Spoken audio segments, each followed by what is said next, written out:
Nagawa mo ang hands-only CPR sa isang adult nang dumating ang AED. Naipwesto mong face-up sa firm at flat na surface ng tao at ready kang ipagpatuloy ang hands-only CPR gamit ang AED. Dapat mong alisin ang lahat ng damit na nakatakip sa dibdib dahil hindi dapat ilagay ang AED pad sa ibabaw ng anumang damit o lahas. I-on ang AED at sundin ang prompts na magsasabi sa iyo ng lahat ng kailangan mong gawin. Tanggalin ang backing mula sa mga pad.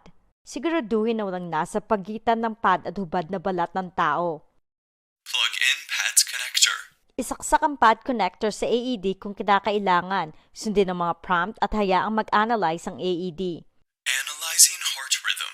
Do not touch the patient. At siguraduhin walang humahawak sa tao.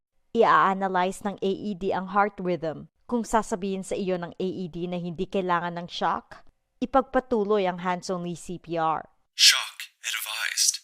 Charging. Stay clear of patient. Kung ang AED ay nagpapayo ng shock, magbigay ng shock. Sabihin ng malakas ang clear at siguraduhin walang humahawak sa tao.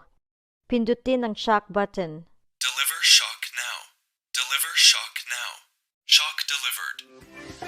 Ipagpatuloy ka agad ang hands-only CPR hanggang sa dumating ang tulong o hanggang i-prompt ka ng AED na mag-pause. Malamang nakakailanganin mong ulitin ang ilang cycles ng compressions at shocks. Start CPR.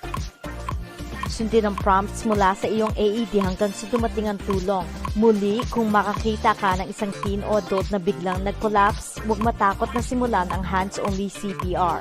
Tandaang tumawag sa 911 at sabihan ng isang tao na kumuha ng AED.